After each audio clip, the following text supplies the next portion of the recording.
हैं जो रोटेट हो रहे हैं फिक्स बॉन्ड लेंथ के साथ। तो रिजिड रोटेटर का कॉन्सेप्ट हमें देता है कि बॉन्ड लेंथ कैसे निकालते हैं एटम्स के दरमियान में। हमने स्टार्ट किया था, इमेजिनरी लिया था सारा कुछ कि जनाब एक इलेक्ट्रॉन है और रोटेट कर रहा है। फिर हमने कहा इलेक्ट्रॉन 3 डायमेंशन में रोटेट कर रहा है। फिर हमने कहा न्यूक्लियस मौजूद है, हाइड्रोजन एटम लिया। फिर हमने प्रिंसिपल क्वांटम नंबर यानी पोजीशन निकाली उस इलेक्ट्रॉन की, एजीमुथल क्वांटम नंबर दरमियान का रिलेशन देख रहे हैं। तो ये कहलाता है bond length, formation of bond, compromise bond, rigid rotator. इसकी मदद से हम दो एटम्स के दरमियान का फासला निकाल सकते हैं, आयोनिक रेडियस निकाल सकते हैं, बॉन्ड लेंथ निकाल सकते हैं, बता सकते हैं बॉन्ड मजबूत है या नहीं, बॉन्ड बनेगा या नहीं। ये हमारे पास दो ऑब्जेक्ट है। एग्जांपल HCl की हम ले रहे हैं फॉर एग्जांपल, या हाइड्रोजन H2 मॉलिक्यूल ले रहे हैं, M1 M ये C is the centre of gravity. M1, अच्छा अब इसके सेंटर से यहाँ तक का डिस्टेंस R1 है, इसके सेंटर से यहाँ तक का डिस्टेंस R2 है। ये डिस्टेंस हमने सेंटर से लेना है, ठीक है। और टोटल स्मॉल r लिख लें आप लोग बजाय कैपिटल के। R is the bond length, आपने बड़ा कैपिटल के बजाय स्मॉल r लिख लें इधर, ठीक है। तो it equal to total bond length, ये टोटल जो डिस्टेंस है ना R1 plus R2 is equal to small r bond length के इक्वल है। तो let us consider two particle rigid rotator like a diatomic molecule with masses m1 and m2 are separated by fixed distance r। यहाँ से यहाँ तक का distance है r, small r is equal to, अब ये r1 प्लस r2, इन दोनों को ऐड करें तो टोटल r बनता है, ठीक है। तो r1 is equal to r2, this is the equation number 1। आवाज आ रही है बच्चों? जी सर आ रही है। ये इक्वेशन 1 हो गई हमारी। अच्छा, अब by law of conservation of mass अगर हम देखें तो एट सेंटर ऑफ ग्रेविटी तराजू अगर बराबर हो, M1 R1 equal to M2 R2 इसके इक्वल होगा। तो क्या हो गया जी हमारे पास M1 R1 is equal to M2 R2।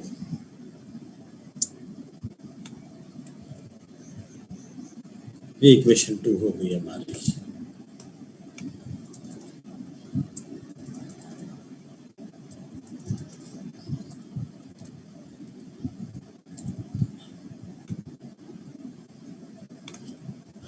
ठीक है जी, M1 R1 is equal to at centre of gravity पर ये होगा। और by law movement of inertia की डेफिनेशन ये है कि जनाब I moment of inertia is equal to for two objects के लिए, डायटोमिक के लिए वो होता है M1 R1 square plus M2 R2 square, mass of first और डिस्टेंस ऑफ फर्स्ट का square plus mass of second और डिस्टेंस ऑफ सेकंड का स्क्वायर, ये होता है हमारे पास। ये आगे इक्वेशन 3। अब हमने ना प्रूव करना I is equal to mu R square. हमारा जो टास्क है, जो हमारा टास्क है ना वो है first prove that I is equal to mu R square.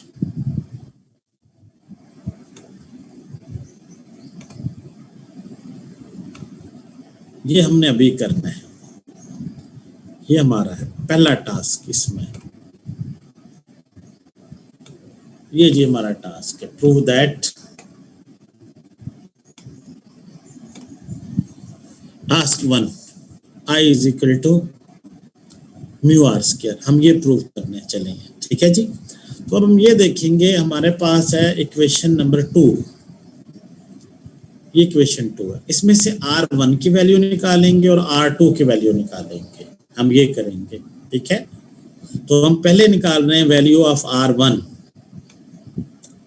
पहले हम किसकी निकाल रहे हैं? वैल्यू ऑफ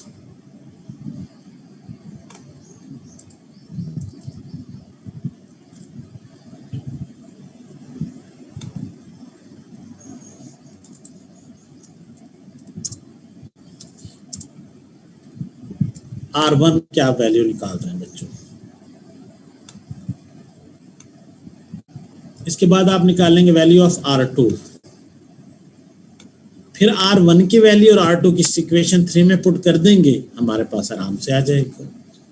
अच्छा, अगर हम देखें कि वैल्यू ऑफ R1 और R2 हम निकालें तो हमारे पास क्या होगा कि इस इक्वेशन से देखें R2 किसके इक्वल होगा, R2 M1 R1 M2 नीचे आ जाएगा, ठीक है। तो R2 किसके इक्वल होगा, अगर R2 मैं अपने पास रखूं तो M1 R1 M2 नीचे चला जाएगा, M1 R1 और M2 ये आ गया। अच्छा, हमने अभी पढ़ा है इक्वेशन 1 में R किसके इक्वल है, R1 प्लस R2 के, इक्वेशन 1 में अभी अभी आप लोग पढ़ कर आए ऊपर। तो अब यहाँ जो है R2 की वैल्यू पुट कर दें, इस जगह ये उठाएं पूरा और ये R2 में पुट कर दें। R is equal to R1 plus R2 की वैल्यू क्या निकाली है आप लोगों ने, M1, ठीक है, R1 ओवर M2। तो R is equal to put the value of R2 in above plus M1 R1 over M2। Simple सा मैथ, एलसीएम ले लें, इसके नीचे 1 है, इसके नीचे M2, तो M2 आ गया, M2 R1 plus M1 R1, ठीक है। तो अब क्या होगा, R1 दोनों में कॉमन है, तो M1 plus M2, R1 common bye M2 आ गया। और अब क्या करेंगे हम, ये पूरा फैक्टर इधर ले जाए तो M2R आ जाएगा, M2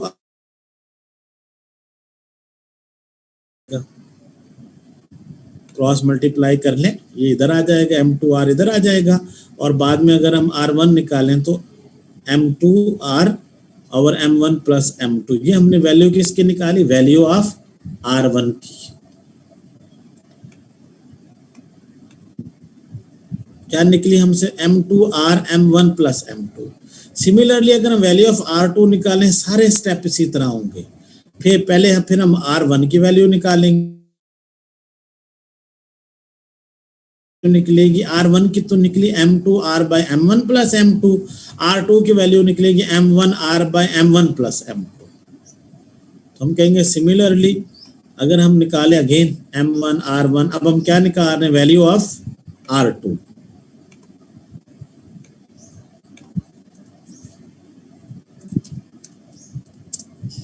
value of R2।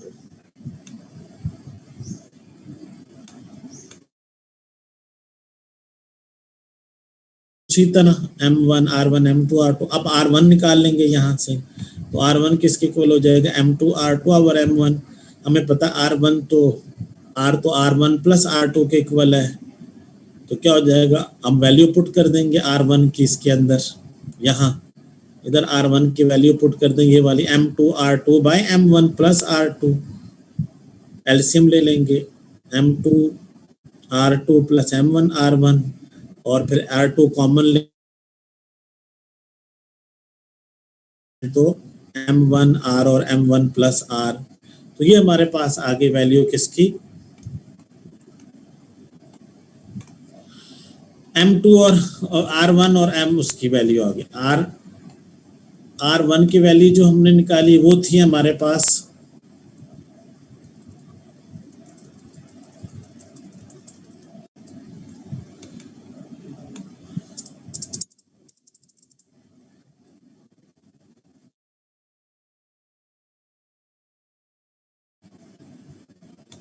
R1 की वैल्यू निकल आई हमसे, और ये हमने निकाली R2 की वैल्यू।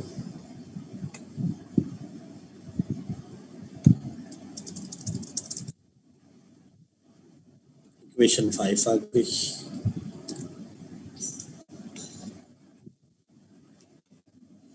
ठीक है जी, तो अब हमारे पास क्या हो गया,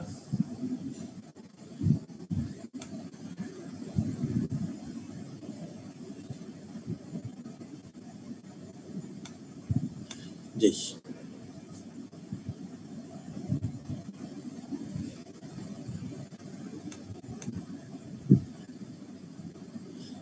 अब R1 भी निकाल लिया, R2 भी निकाल लिया, तो अब इक्वेशन 3 यूज करें, I is equal to M1 R1 square plus M2 R2 square, ये 3 थी।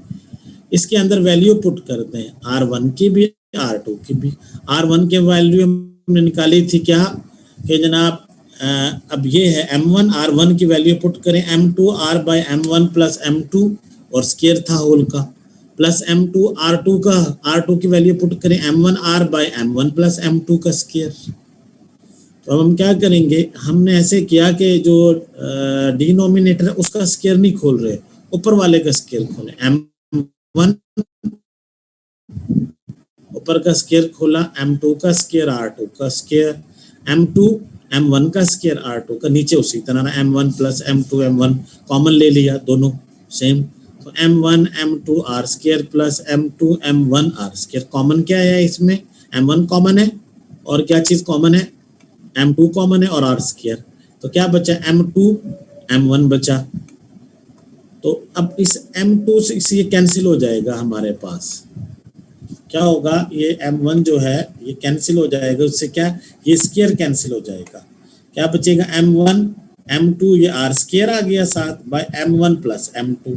हमने पढ़ा हुआ है ये किसके इक्वल होता है, M1 M2 और M1, ये दिस इज इक्वल टू, ये किसके इक्वल होता है हमारे पास,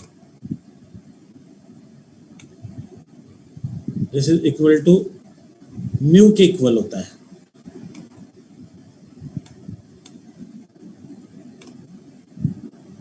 ये म्यू के इक्वल होता है, हमने पढ़ा हुआ है, यानी this is equal to mu.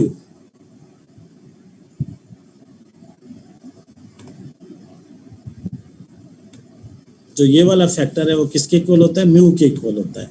तो क्या बना, I इज इक्वल टू, ये किसके, म्यू के, म्यू R स्क्वायर। प्रूव क्या करना था, ये प्रूव करना था हमने, M1 M2 प्लस म्यू के equal I is equal to mu R square. तो ये टास्क था हमारा जो हमने पहले रखा था, ये हमने कर लिया। Where mu is the reduced mass of system which define moment of inertia, ठीक है, conveniently in term of atomic mass and bond length. तो अब हम निकालेंगे total energy of rigid rotator क्या है, हमने पढ़ा है kinetic energy plus potential energy. The free rigid rotator is not subject to force, it has constant bond length. तो जो टोटल एनर्जी है वो काइनेटिक एनर्जी होगी, इसकी पोटेंशियल एनर्जी जीरो होती है, तो काइनेटिक एनर्जी है, total energy kinetic energy. Kinetic energy अब क्या होगी, हाफ mv स्क्वायर होती है, दो हैं तो m1 v1 square m2 v2 square हो जाएगी।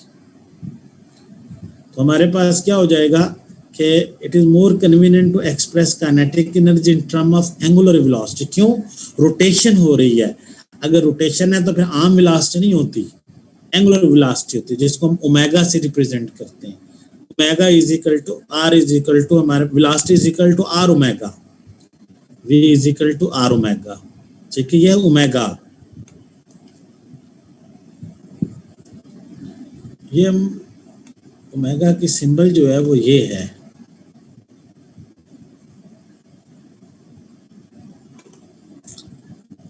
ओमेगा जरा होता है थोड़ा सा ना टेढ़ा लिखा होता है, डब्ल्यू की तरह होता है और होता टेढ़ा है ये।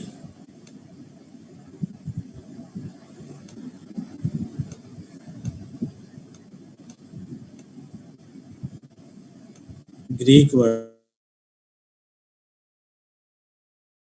यू के फॉर्म में होता है बच्चों, ये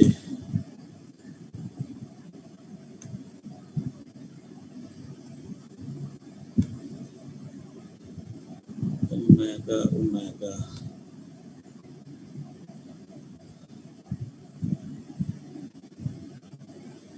ईटा ईटा आ गया जी।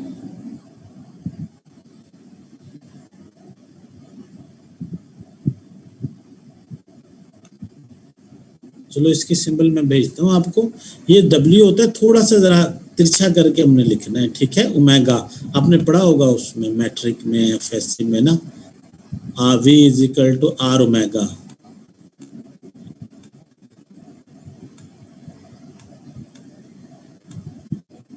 चले हमारा ना कुछ इस तरह का होता है, ये तो इन्होंने मिक्स कर दिया, चले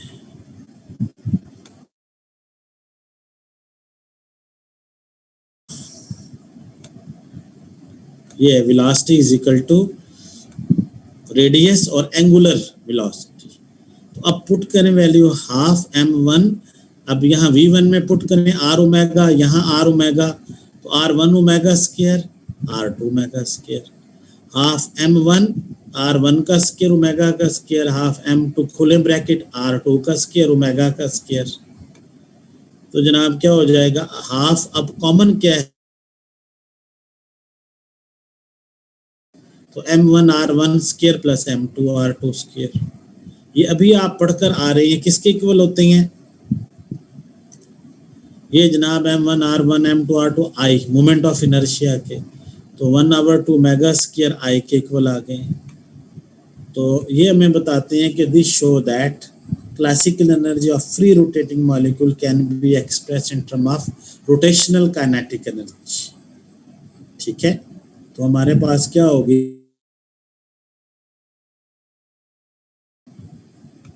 rotational energy for 3 dimensional body क्या 1/2, तो वो होगी हमारे पास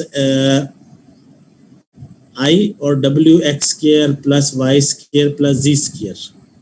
ये आई क्या चीज आ गई, ये है मोमेंट ऑफ इनर्शिया, हमने अभी देखा। और मोमेंट ऑफ इनर्शिया हमेशा होता है 3 डायमेंशन में, एक क्या कर दी एक्स एक्सिस, एक क्या कर दी वाई एक्सिस, और एक क्या कर दी जी एक्सिस।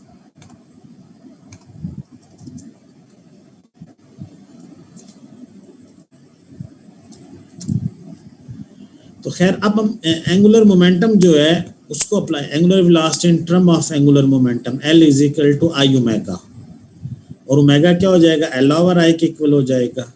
तो यहाँ अपना वैल्यू पुट कर दें ओमेगा की L ओवर आई, तो क्या हो जाएगा हमारे पास ओमेगा स्क्वायर है, तो इसकी वैल्यू पुट करें L स्क्वायर ओवर आई स्क्वायर, तो क्या होगा इस आई से स्क्वायर कैंसिल हो गया, तो L over 2i, L over 2i। ये क्या चीज है, क्लासिकल ट्रीटमेंट। क्लासिकली हमने निकाला कि जनाब रिजिड रोटेटर है, उनकी एनर्जी क्या होगी हमारे पास। ठीक है, क्लासिकली हमने निकाली energy of rigid rotator, angular momentum के डायरेक्टली प्रोपोर्शनल है और मोमेंट ऑफ इनर्शिया के इनवर्सली प्रोपोर्शनल सकते उसको, वो तो एक एबिलिटी है। इसके लिए हमें फिर सहारा लेना पड़ता है क्वांटम ट्रीटमेंट का, क्वांटम मैकेनिकल ट्रीटमेंट। तो हमारे पास क्या है कि जी हम देखेंगे इट इज, जब भी रोटेशन हो माइक्रोवेव होती हैं, आप कभी माइक्रोवेव ओवन को देखें वो रोटेट कर रहे होते हैं। तो let us consider rigid rotator like hydrogen system के लिए हमने डायग्राम बनाई एक्स वाई जी, ये थीटा ये फाई, ये 2 ऑब्जेक्ट्स हैं। ये क्या कर रहे हैं, हम ये अज्यूम कर रहे हैं कि क्वांटम मैकेनिकल ट्रीटमेंट में अगर हम देखें rotational energy of diatomic molecule can be found with the help of you can say with Schrodinger wave equation. हमने पढ़ी हुई है, कर ली स्क्वायर साई ओवर कर ली एक्स स्क्वायर प्लस कर ली स्क्वायर साई ओवर कर ली वाई स्क्वायर प्लस कर ली स्क्वायर साई ओवर कर ली बराबर साई इज इक्वल टू 0। ये आप लोगों ने पढ़ी हुई है। क्वेश्चन 9 आ गई आपके पास। अब इसको अगर हम सॉल्व कर एजीम्यूथल क्वांटम नंबर निकालें, Schrodinger wave equation term of azimuthal quantum number, तो हमारे पास क्या हो जाएगा कि आपने निकाले था अभी last time 1 minus G square D square P G D G minus 2g D P G over D P G. जो बीटा है वो होता है L इंटू L प्लस 1 के इक्वल। ये हमने लास्ट लेक्चर में अभी ड्राइव किया था।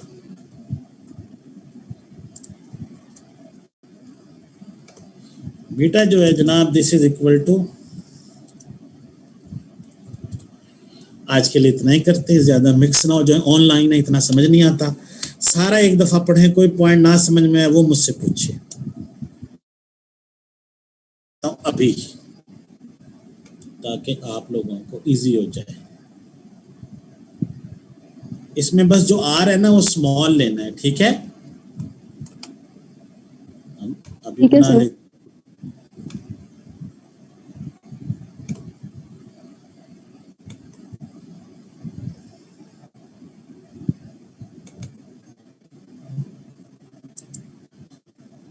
ये आ गया जी आपका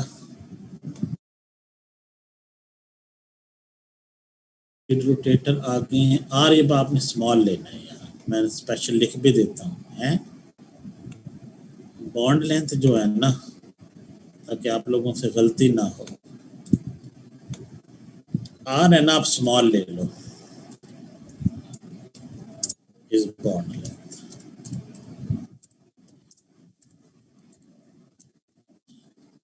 अब ये पार्ट 1 है क्लासिकल ट्रीटमेंट का, ठीक है।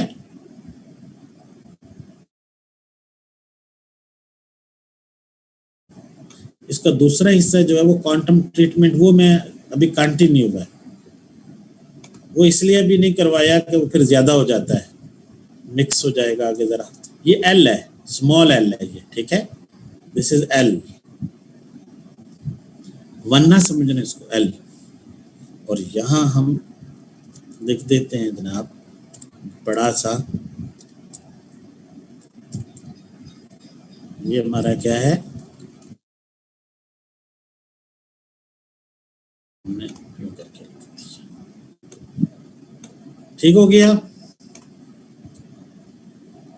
क्योंकि अभी काफी लेक्चर रहता है ये।